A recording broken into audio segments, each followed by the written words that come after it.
I don't think you're getting the same player. Obviously, he's dealt with some injuries. He's been behind Chubb, but so I don't think he's just going to step right in and be the same old Kareem Hunt he was. But I do think you're going to see an elevated mix of the running back and the passing game, and a running back that could be there all three downs, your first down, your second down. He can line up wide and play a receiver role. I mean, this guy can really do it all, and he still has enough in the tank, being behind Nick Chubb and not taking the punishment of a feature back all those years, that he's still got enough in the tank. He's not going to be the same old Kareem Hunt, but he's going to be better than what we have. And just to go back on this moral issue for the Chiefs, that is bullshit. Whoa! My mom's watching. Woo, yeah.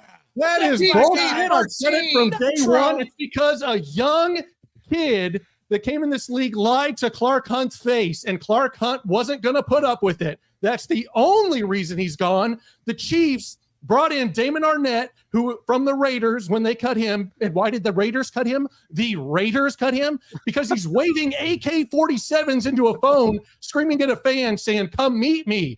Come meet me.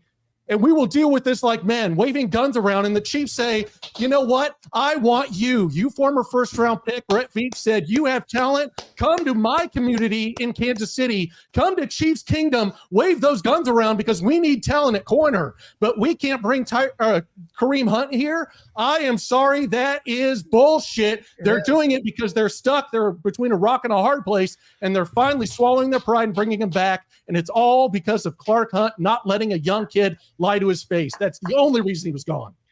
Hey, Nitro. You can't go. There's nowhere to go from there. That was so perfect. I mean, Noah, you nailed it, buddy. I bow down. I want to say, epic, Noah. Thank you for bringing the show to PG-13. Epic. Everybody keeping it real. People ask, "Hey, Shane, what do you like best about Starcade Media?" They're real, and they showed it tonight. But let's look ahead, okay? Let's look ahead right now.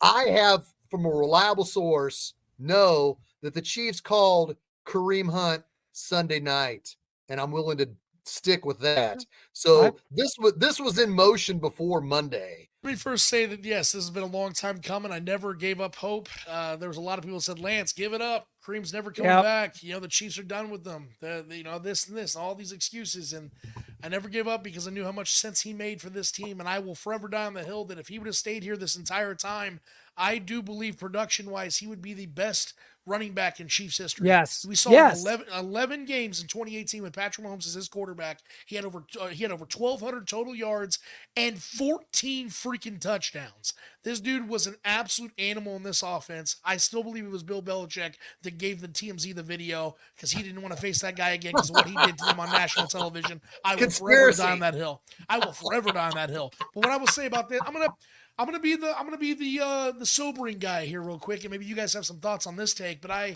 kind of alluded to Shaggy about this earlier today when we got the news. But I got to call the Chiefs out on this.